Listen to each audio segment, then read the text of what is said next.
446 میں آ کر شیعوں کی حکومت کو ختم کیا تغرل بیگ سلجوکی نے۔ سلجوک مسلمان ہوئے تھے محمود غزنوی کے دور میں، سلجوک ان کے بڑے کا نام تھا۔ تو ایک دفعہ محمود غزنوی نے سلجوک سے پوچھا اگر مجھے تیری مدد کی ضرورت ہو تو کتنے آدمی پیش کر سکتے ہو؟ تو اس نے ایک تیر دیا، کہا یہ ایک تیر ہے میرا، کسی کو یہ تیر بھیج کر میرے علاقے میں بھیج دو تو چند گھنٹوں میں 1,00,000 تلواریں تیرا پہرا دینے کے لیے تیار ہوں، میرے پاس اتنی طاقت ہے۔ تو یہ سلجوک کی نسل میں تھا تغرل بیگ۔ اللہ تعالیٰ نے جب عرب زوال کا شکار ہو گئے اور ضعف کا شکار ہو گئے، جیسے بڑھاپے کا کوئی علاج نہیں، جب قوموں پہ زوال آتا ہے تو اس کا بھی کوئی علاج نہیں، پھر اور قوم کو جگہ ملتی ہے۔ جیسے بڑھاپا ایک فرد پہ آتا ہے، ایسے بڑھاپا قوم پہ آتا ہے۔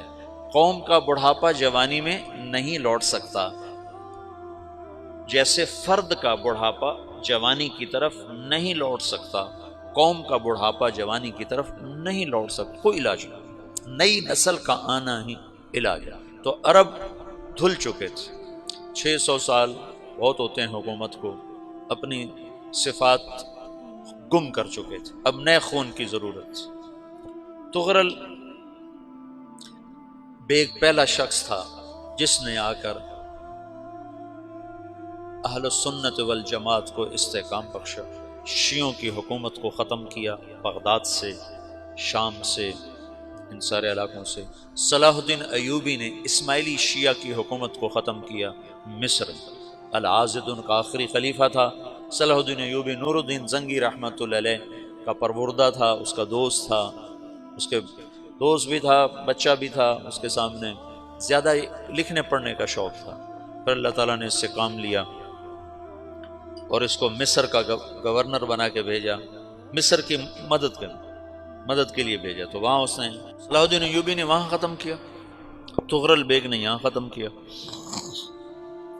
تو پھر سلجوک جو تھے نا یہ اقتدار میں آئے، ادھر ختم ہو گئی سلطنت بنو عباس کی، مصر ایک چھوٹی سی ترکوں کی سلطنت۔ تو اللہ تعالیٰ پھر مرکزیت کے لیے ایک نظام چلایا،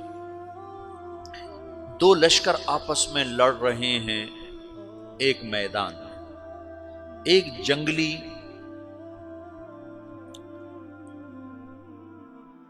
بدوؤں کا قافلہ، جنگل کے لوگ اپنے قبیلے کو لے کر، ایک جنگلی قبیلہ اپنے سردار کے ساتھ نقل مکانی کر رہا ہے ایک جگہ سے دوسری جگہ۔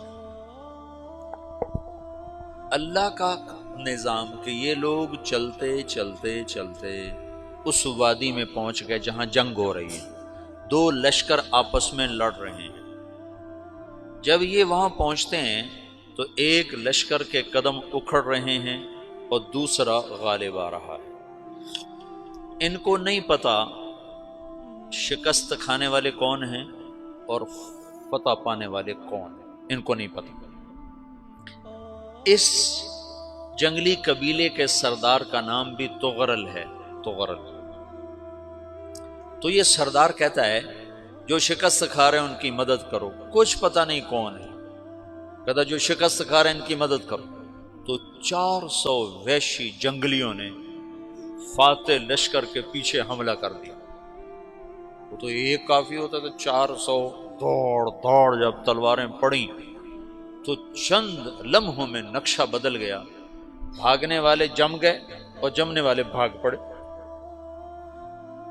جب جنگ ختم ہوئی تو شکست خوردہ لشکر کے بادشاہ نے ان کو بلایا، اسے پوچھتا ہے مجھے جانتے ہو میں کون ہوں؟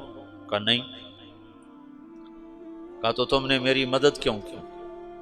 کہا انسانی ہمدردی کی وجہ سے، تمہیں شکست ہو رہی تھی اس لیے تمہاری مدد کی۔ پھر اس نے اپنا تعارف کرایا، میں ہوں سلیمان سلجوکی، ترکی کا بادشاہ۔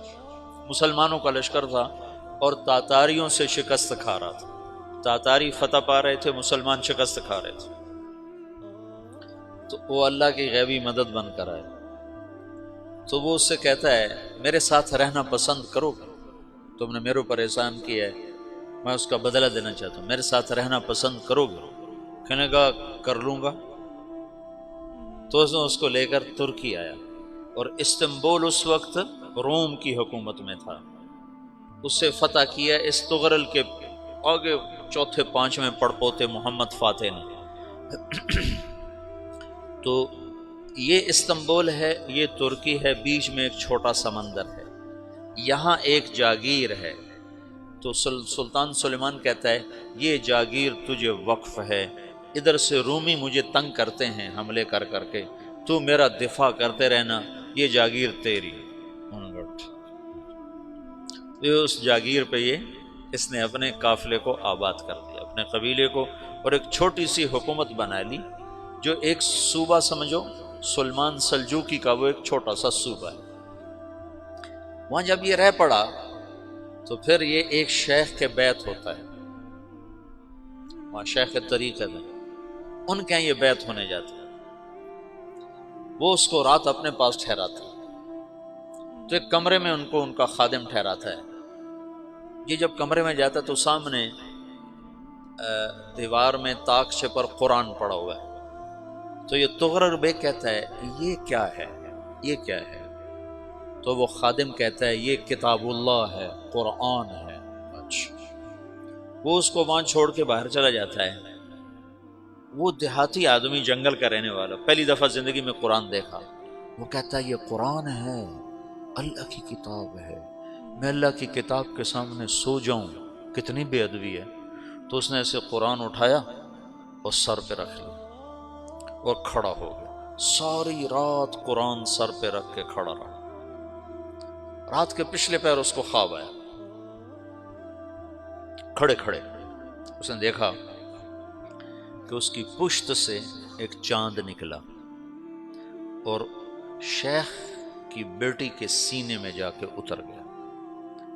پھر اس لڑکی کے سینے سے ایک درخت نکلا جو پھیلتے پھیلتے پھیلتے 3 بر اعظم پہ چھا گیا، افریقہ پر، یورپ پر، ایشیا پر۔ پھر اس کی آنکھ کھل گئی، وہ کھڑا ہوا ہے، تو اس نے صبح یہ خواب اپنے شیخ کو سنایا، تو انہوں نے اپنی بیٹی اس کے نکاح میں دے دی۔ اس بیٹی سے ایک بچہ پیدا ہوا، تغرل بیگ نے اس کا نام رکھا عثمان، عثمانی ترک نام سنا ہوا، جو میں نے کل بتایا تھا کہ 1924 میں وہ خلافت ختم ہوئی۔ تو ایک بیٹا پیدا ہوا عثمان۔ عثمان نے پھر ایک نئی اسلامی حکومت کی بنیاد رکھی جو 1924 تک چلتی رہی، کوئی 800 سال یہ حکومت چلی۔